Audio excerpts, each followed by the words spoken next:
So, you have a pretty good idea of how to use EQ, compression, reverb, and other processing functions pretty well. But what about the less utilized processors?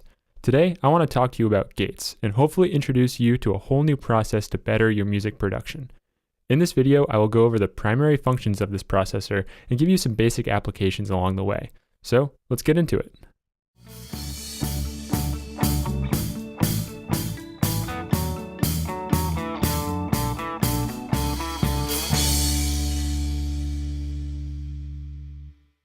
Gates are dynamic processors, similar to compression as they share many of the same parameters.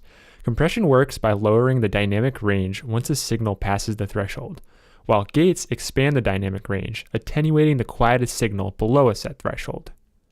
Like I said, the parameters of a gate are very similar to that of a compressor. However, these parameters are defined differently due to the functions of the processor.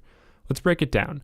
The threshold control on a gate determines when the gate begins to close and the audio signal begins to attenuate. The key to setting a correct threshold for a gate is to set it as low as possible without allowing any unwanted noise to open the gate. The last thing you want to do is gate out any important signal information. The attack and release times, by definition, are also quite similar to that of a compressor. Attack time determines how fast the gate will open once the signal passes the threshold. Release time refers to how quickly it takes the processor to completely mute the signal once it falls below the threshold. Correct me if I'm wrong, but I commonly do not see hold parameters when adjusting compression settings, and this is one of the biggest differences you will notice about gates and compressors. This control determines the amount of time that the gate will stay open after the signal falls below the threshold. During this period of time, the gate will still be fully open even though the signal has fallen below the threshold. I find that the release and hold parameters are quite cohesive, and they give you a lot of control over how the gate will affect the sustain of the signal. Range is a control that is unique to gates as well. Range allows your signal to not be completely muted once it falls below your set threshold. It allows you to set a minimum level that the signal will fall to. You also may find yourself with a ratio control, which affects the rate at which the signal will fall to the minimum level.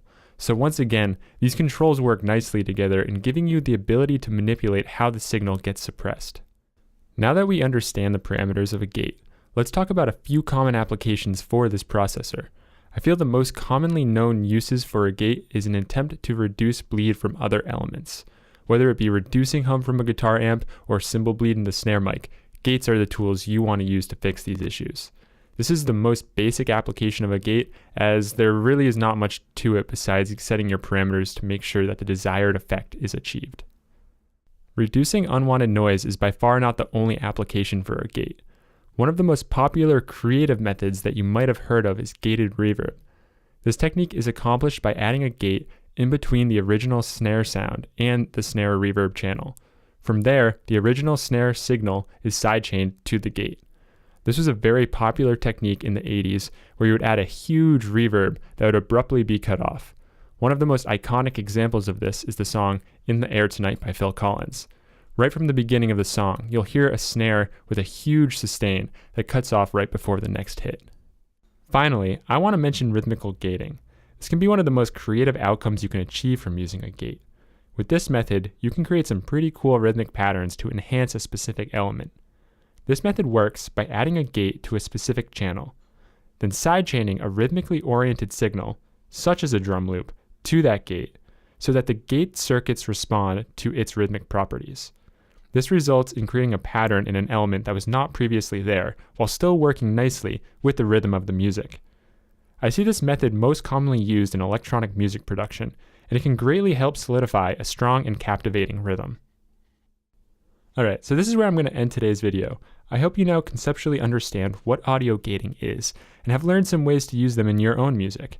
Let me know if you guys use gates regularly in your productions, and as always, if you find this video helpful, leave a like and subscribe for more content like this. And until next time everyone, have a good day.